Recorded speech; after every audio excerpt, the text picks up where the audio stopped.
ನಮಸ್ಕಾರ.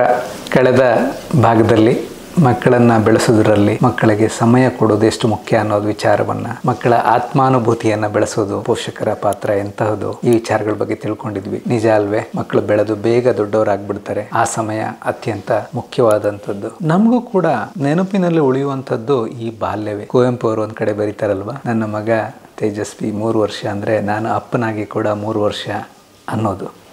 ಎಷ್ಟೋ ವಿಚಾರಗಳು ಮಕ್ಕಳು ಹುಟ್ಟಿದ ಮೇಲೆ ನಮಗೆ ಗೊತ್ತಾಗುವಂಥದ್ದು. ಗಮನಿಸಿದರೆ ನಮ್ಮ ಜೀವನದಲ್ಲಿ ಮಕ್ಕಳು ಬಂದ ಮೇಲೆ ನಾವು ಹೆಚ್ಚು ವಿನೀತರಾಗ್ತೇವೆ, ತುಂಬ ವಿನಯವಂತರಾಗ್ತೇವೆ, ತಾಳ್ಮೆ ನಮ್ಮಲ್ಲಿ ಹೆಚ್ಚುತ್ತೆ. ನಮ್ಮ ತಾಳ್ಮೆನ ಮಕ್ಕಳು ಪರೀಕ್ಷೆ ಮಾಡ್ಬೋದು, ಆದರೆ ನಿಜವಾಗಿ ನೋಡಿದಾಗ ಹೆಚ್ಚು ಮಾನವೀಯ ಗುಣಗಳನ್ನು ನಾವು ಬೆಳೆಸ್ಕೊಳ್ತೇವೆ. ಮಕ್ಕಳು ನಮ್ಮ ಬದುಕಿನಲ್ಲಿ ಬಂದಾಗ ನಮ್ಮ ಹೆತ್ತವರು ಕೂಡ ಕೆಲವೊಂದು ಸರಿ ತಮಾಷೆ ಮಾಡೋದಿರ್ತದೆ.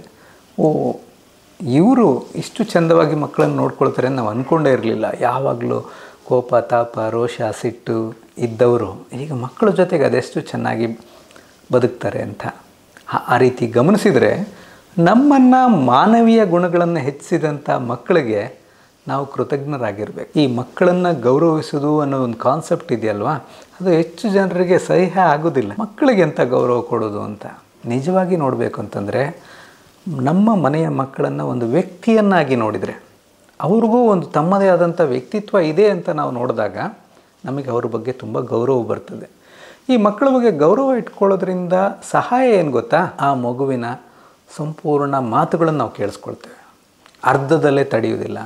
ಅಥವಾ ಯಾರೋ ನಾವು ಮಾತಾಡ್ತಾ ಇದ್ವಿ, ಆ ಮಗು ಮಧ್ಯೆ ಮಾತಾಡಿತು ಅಂದ ತಕ್ಷಣ ಹೇ ಹೋಗಾಚೆ ಅಂಥೇಳಿ ಅವಸರದಲ್ಲಿ ಅವರ ಅಭಿಪ್ರಾಯವನ್ನು ಕೇಳದೆ ದೂರ ಮಾಡಿಬಿಡ್ತೇವೆ. ಅಥವಾ ಮನೆಯಲ್ಲಿ ಏನೋ ಒಂದು ಮುಖ್ಯ ನಿರ್ಧಾರ ತೆಗೆದುಕೊಳ್ತಾ ಇರ್ತೇವೆ, ಮಗು ಎದುರಲ್ಲೇ ಇರ್ತದೆ, ಮಗುವಿನ ಅಭಿಪ್ರಾಯ ಏನು ಅಂಥೇಳಿ ಕಾಟಾಚಾರಕ್ಕೂ ಕೂಡ ಕೇಳೋದಿಲ್ಲ. ಇದು ನಾವು ಆ ಮಗುವನ್ನು ಒಂದು ವ್ಯಕ್ತಿಯನ್ನಾಗಿ ನೋಡದಿದ್ದರ ಪರಿಣಾಮ.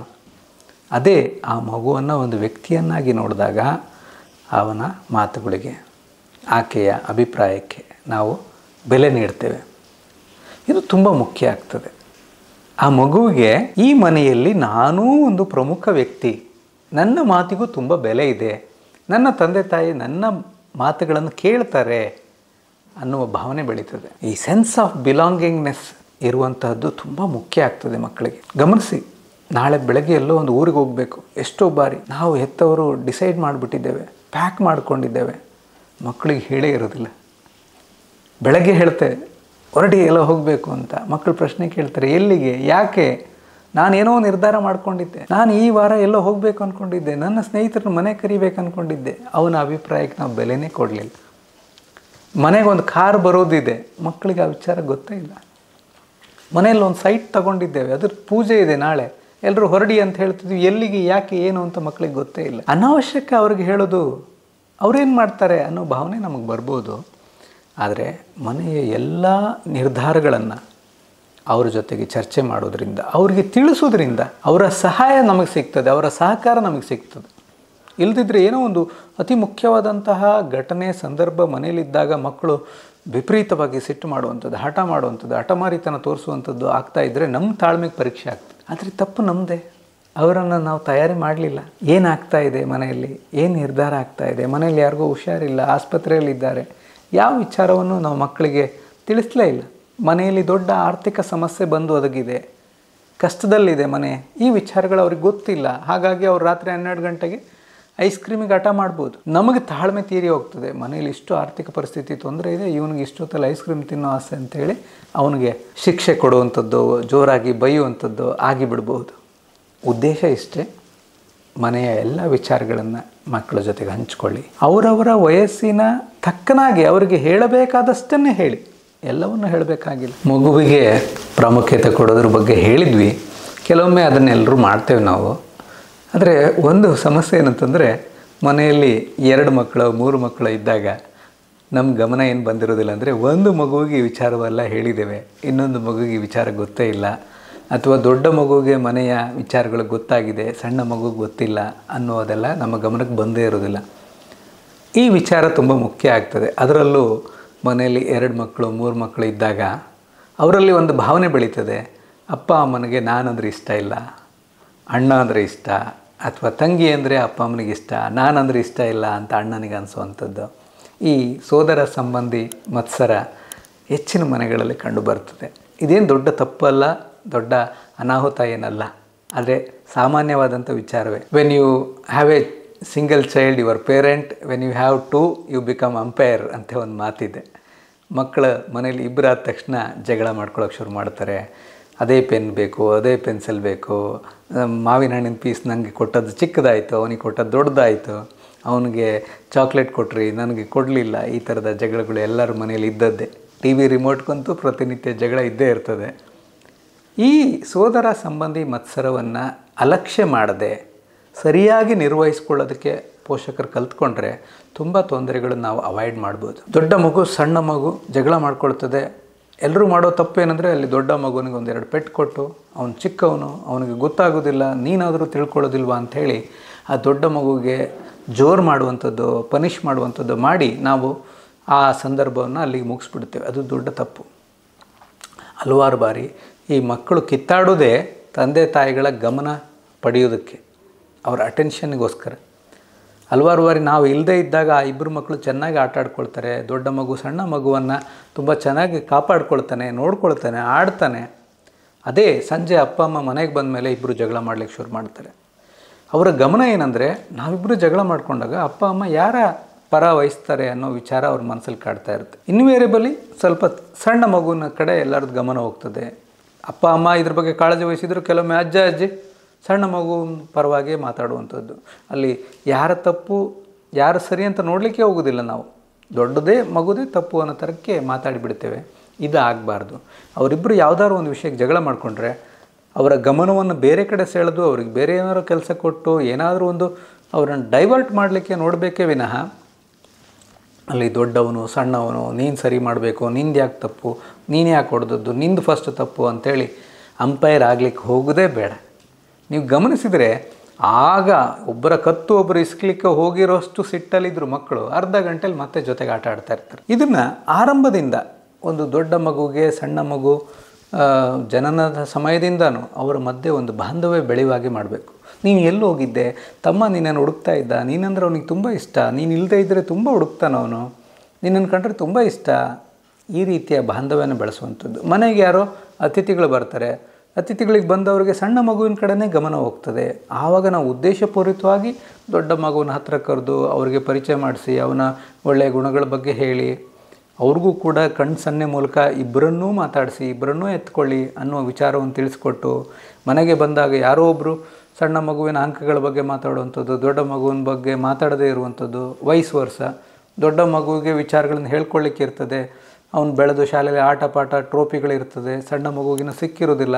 ಕೇವಲ ದೊಡ್ಡ ಮಗುವಿನ ವಿಷಯದಲ್ಲಿ ಮಾತ್ರ ಮಾತಾಡಿ ನಾವು ನಿಲ್ಲಿಸುವಂಥದ್ದು ಅಲ್ಲಿ ಸಣ್ಣ ಮಗುವಿಗೆ ಸಹಜವಾಗಿ ಒಂದು ಮತ್ಸರ ಬರುವಂಥ ವಿಚಾರ ಆಗಿರ್ತದೆ.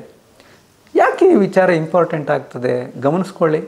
ಒಂದು 40 ದಾಟಿದ ಮೇಲೆ ಒಂದು ಸಣ್ಣ ಅರ್ಧ ಸೆಂಟ್ ಜಾಗಕ್ಕೆ ಜಗಳ ಮಾಡ್ಕೊಳ್ತೇವೆ, ಅಣ್ಣ ತಮ್ಮಂದ್ರು ಮಾತು ಬಿಡ್ತೇವೆ, ತಂದೆ ತಾಯಿಗಳನ್ನು ಯಾರು ನೋಡ್ಕೊಳ್ಬೇಕು ಅಂತೇಳಿ ಜಗಳಕ್ಕೆ ನಿಂತ್ಕೊಳ್ತೇವೆ. ನೀನು ಪ್ರೀತಿಯ ಮಗ, ನೀನು ನೋಡ್ಕೋ, ಅಮ್ಮ ಯಾವಾಗಲೂ ನನಗೆ ಚಿಕ್ಕಂದಿನಿಂದ ಮೋಸ ಮಾಡ್ತಾಯಿದ್ಲು, ಈಗಲೂ ಮೋಸ ಮಾಡ್ತಾಳೆ ಅನ್ನುವ ಜಗಳಕ್ಕೆ ನಿಂತಾಗ ತಂದೆ ತಾಯಿಗೆ ಕಷ್ಟ ಆಗುತ್ತೆ ಅದನ್ನು ನೋಡ್ಕೊಳ್ಳಿಕ್ಕೆ. ಇದ್ರ ಬಗ್ಗೆ ಹೇಳಿದಾಗ ಹೆಚ್ಚು ತಂದೆ ತಾಯಿಗಳು ಒಪ್ಕೊಳ್ಳೋದಿಲ್ಲ. ಇಲ್ಲ ಸರ್, ತಂದೆ ತಾಯಿಗಳು ನಾವು ಜೊತೆಗಿದ್ದಾಗ ಮಾತ್ರ ಅವ್ರು ಗಲಾಟೆ ಮಾಡ್ತಾರೆ, ನಾವು ಇಲ್ಲದೇ ಇದ್ದಾಗ ಚೆನ್ನಾಗಿರ್ತಾರೆ. ನಮಗೇನು ಭಯ ಅಂದರೆ ನಾವು ಇಲ್ಲದೇ ಇದ್ದಾಗ ಏನಾದರೂ ಇದೇ ರೀತಿ ಹೊಡ್ಕೊಂಡು ಬಿಟ್ರೆ ಅಂತ ನಮಗೆ ಹೆದರಿಕೆ ಆಗಿ ಅವ್ರನ್ನ ಪನಿಷ್ ಮಾಡ್ತೇವೆ ಅಂತ. ಹೆದರಬೇಡಿ, ಆತಂಕವನ್ನು ತೋರಿಸ್ಬೇಡಿ. ಕೆಲವೊಮ್ಮೆ ನಾವು ಏನು ತಪ್ಪು ಮಾಡ್ತೇವೆ, ಮನೆಯಿಂದ ಆಚೆ ಹೋಗುವಾಗ ಮಕ್ಕಳಿಗೆ ವಾರ್ನ್ ಮಾಡಿ ಹೋಗ್ತೇವೆ, ತಮ್ಮನನ್ನು ಹೊಡಿಬಾರ್ದು, ತಮ್ಮನಿಗೆ ತೊಂದರೆ ಕೊಡಬಾರ್ದು, ತಮ್ಮನನ್ನು ಚೆನ್ನಾಗಿ ನೋಡ್ಕೊಳ್ಬೇಕು ಅಂತ. ಅಲ್ಲಿ ಅಪ್ರಯತ್ನವಾಗಿ ನಾವು ಏನು ಮಾಡ್ತಿದ್ದೀವಿ ಅಂತಂದರೆ, ನೀವಿಬ್ಬರು ಜಗಳ ಆಡಬೇಡಿ, ಆಡ್ತೀರಾ, ನನಗೆ ನಂಬಿಕೆ ಇಲ್ಲ ನಿನ್ನ ಮೇಲೆ ಅನ್ನೋ ರೀತಿ ಆ ಮಕ್ಕಳ ಮೇಲೆ ಅಪನಂಬಿಕೆ ತೋರಿಸ್ತೇವೆ. ಇಲ್ಲ, ಮನೆಗೆ ಬಂದಿರೋ ಅತಿಥಿಗಳ ಹತ್ರ ಹೇಳಿ, ನನಗೆ ಚಿಂತೆನೇ ಇಲ್ಲ ಚಿಕ್ಕ ಮಗು ಬಗ್ಗೆ, ಅವ್ರ ಅಣ್ಣ ತುಂಬ ಚೆನ್ನಾಗಿ ನೋಡ್ಕೊಳ್ತೇನೆ, ನಾನು ಎಲ್ಲರೂ ಹೊರಗೆ ಹೋಗ್ಬೇಕು ಅಂತಿದ್ರೆ ನನಗೆ ಯೋಚನೆಯೇ ಇಲ್ಲ, ಅವರಿಬ್ಬರು ಚೆನ್ನಾಗಿರ್ತಾರೆ ಅನ್ನುವ ಧೈರ್ಯವನ್ನು ಅವ್ರಿಗೆ ಕೊಡಿ. ಶಾಲೆಗೆ ಕರ್ಕೊಂಡು ಹೋಗ್ತಾ ಇದ್ದೀರಾ, ಮಗುವಿಗೆ ಹೇಳಿ, ಅಣ್ಣನ ಜೊತೆಗೆ ಇರಬೇಕು ನೀನು, ಏನಿದ್ರು ಅವನೇ ನಿನ್ನ ಬಾಡಿಗಾರ್ಡ್ ಅಂಥೇಳಿ ಚಿಕ್ಕ ಮಗುವಿಗೆ ಅಣ್ಣನ ಮೇಲೆ, ತಂಗಿಗೆ ಅಣ್ಣನ ಮೇಲೆ, ಅಣ್ಣನಿಗೆ ತಂಗಿ ಮೇಲೆ, ತಮ್ಮನ ಮೇಲೆ ಪ್ರೀತಿ ವಿಶ್ವಾಸ ಬರುವಾಗೆ ಮಾಡುವುದು ತಂದೆ ತಾಯಿಗಳ ಕರ್ತವ್ಯ. ಮಕ್ಕಳಲ್ಲಿ ಅಪ್ಪ ಅಮ್ಮನಿಗೆ ಯಾರಿಷ್ಟ, ಯಾರು ಚಿಕ್ಕ ಮಗು ಇಷ್ಟನಾ ದೊಡ್ಡ ಮಗು ಇಷ್ಟನಾ ಅನ್ನುವ ಆತಂಕ ಉಂಟಾಗಿ ಸೋದರ ಸಂಬಂಧಿ ಮತ್ಸರದ ಬಗ್ಗೆ ಹೇಳಿದ್ವಿ. ಅದೇ ರೀತಿ ಇನ್ನೊಂದು ವಿಚಾರ ಏನಂದರೆ, ಸಾಮಾನ್ಯವಾಗಿ ಒಂದು ತಮಾಷೆ ನಡೀತಾ ಇರುತ್ತೆ. ಮನೆಗೆ ಬಂದಿರುವ ಅತಿಥಿಗಳು ಆ ಮಗು ಕೇಳುವಂಥದ್ದು, ನಿನಗೆ ಅಪ್ಪ ಇಷ್ಟನಾ ಅಮ್ಮ ಇಷ್ಟನಾ? ಅಥವಾ ಮಗು ಹೋಗಿ ಅಲ್ಲಿ ಅಮ್ಮನಿಗೆ ಅಂಟ್ಕೊಂಡು ಕೂತಾಗ ಓ ನೀನು ಅಮ್ಮನ ಮಗುವಾ, ಅಥವಾ ಅಪ್ಪನಿಗೆ ಅಂಟ್ಕೊಂಡು ಕೂತಿರೋ ಮಗು ಓ ನೀನು ಅಪ್ಪನ ಮಗಳ ಅಂಥೇಳಿ ಮಾತಾಡಿಬಿಡ್ತಾರೆ. ಇಲ್ಲಿ ದಂಪತಿಗಳಲ್ಲಿ ಒಂದು ಆರೋಗ್ಯಪೂರ್ಣ ಸಂಬಂಧ ಇದ್ದರೆ ಚೆಂದ. ಮಕ್ಕಳಿಗೆ ಅಪ್ಪ ಇಷ್ಟನಾ ಅಮ್ಮ ಇಷ್ಟನಾ ಅಂತ ಕೇಳಿದರೆ ತುಂಬ ಕಷ್ಟದ ಪ್ರಶ್ನೆ ಅದು. ಮೇಲ್ನೋಟಕ್ಕೆ ಒಂದು ಪ್ರಿಫರೆನ್ಸ್ ಇರ್ಬೋದು, ನನಗೆ ಅಪ್ಪ ಇಷ್ಟ, ನನಗೆ ಅಮ್ಮ ಇಷ್ಟ ಅಂತ ಮೇಲ್ನೋಟಕ್ಕೆ ಹೇಳ್ಬೋದು. ಆದರೆ ಮಕ್ಕಳಿಗೆ ಇಬ್ಬರೂ ಬೇಕು. ಬದುಕಿನ ಶ್ರೇಷ್ಠ ಹೀರೋ ಹೀರೋಯಿನ್ ಅಪ್ಪ ಅಮ್ಮ. ಕಾರಣಾಂತರಗಳಿಂದ ಒಬ್ಬರಿಗೆ ಪ್ರಿಫರೆನ್ಸ್ ಸಿಗ್ಬೋದು. ಕೆಲವು ಮಕ್ಕಳಿಗೆ ಅಮ್ಮ, ಕೆಲವು ಮಕ್ಕಳಿಗೆ ಅಪ್ಪ. ಅದರಲ್ಲೂ ಸಾಮಾನ್ಯ ವಿಚಾರ ಎನ್ನುವಂತೆ ಗಂಡು ಮಕ್ಕಳಿಗೆ ಅಮ್ಮನ ಬಗ್ಗೆ ಹೆಚ್ಚು ಒಲವು, ಹೆಣ್ಣು ಮಕ್ಕಳಿಗೆ ತಂದೆ ಬಗ್ಗೆ ಹೆಚ್ಚು ಪ್ರೀತಿ ಇರುವಂಥದ್ದು. ಇದು ಯೂನಿವರ್ಸಲ್ ಅಲ್ಲ, ಆದರೂ ಒಂದು ಸಾಮಾನ್ಯವಾಗಿ ಕಂಡುಬರುವಂಥ ವಿಚಾರ. ಇಲ್ಲಿ ಹೆತ್ತವರಿಬ್ಬರು ಇದನ್ನು ಗೌರವಪೂರ್ಣವಾಗಿ ಈ ವಿಚಾರ ತೆಗೆದುಕೊಳ್ಬೇಕು. ಮಗು ಏನೋ ಅಪ್ಪನ ಎಷ್ಟು ಇಷ್ಟಪಡ್ತದೆ ಅಂದ ತಕ್ಷಣ ಅಮ್ಮ ಸಿಟ್ಟು ಮಾಡ್ಕೊಳ್ಳುವಂಥದ್ದು, ಇಲ್ಲ ಅಮ್ಮನ್ನ ಮಗು ಪ್ರಿಫರ್ ಮಾಡ್ತದೆ ಅಂದ ತಕ್ಷಣ ಅಪ್ಪ ಅದನ್ನು ತಪ್ಪಾಗಿ ಅರ್ಥೈಸ್ಕೊಳ್ಳುವಂಥದ್ದು ಮಾಡಬಾರ್ದು. ನಾನು ಚಿಕ್ಕವನಿದ್ದಾಗ ಹಾಸ್ಟೆಲಲ್ಲಿದ್ದಾಗ ಮನೆಗೆ ಪತ್ರ ಬರೀತಾ ಇದ್ದೆ. ಆ ಪತ್ರ ತುಂಬ ಎಲ್ಲ ಅಮ್ಮನ ಬಗ್ಗೆ ಕೇಳೋದು. ಅಮ್ಮ ಹೇಗಿದ್ದಾರೆ, ನೆಕ್ಸ್ಟ್ ಟೈಮ್ ಬರುವಾಗ ಅಮ್ಮನ ಕರ್ಕೊಂಡು ಬನ್ನಿ ನೋಡಲಿಕ್ಕೆ, ಅಮ್ಮನನ್ನು ಚೆನ್ನಾಗಿ ನೋಡ್ಕೊಳ್ಳಿ ಅಂತ. ಈ ವಿಚಾರ ಅಪ್ಪನಿಗೆ ಜೋರು ಸಿಟ್ಟು ಬರೋದು. ಅವನಿಗೆ ಅಪ್ಪನ ಬಗ್ಗೆ ಕಾಳಜಿನೇ ಇಲ್ಲ, ಅಪ್ಪನ ಬಗ್ಗೆ ಏನು ಕೇಳೋದೇ ಇಲ್ಲ ಅಂಥೇಳಿ. ಈಗ ಆ ವಿಚಾರ ತಮಾಷೆಯಾಗಿ ನೆನಪಾಗ್ತಿದೆ.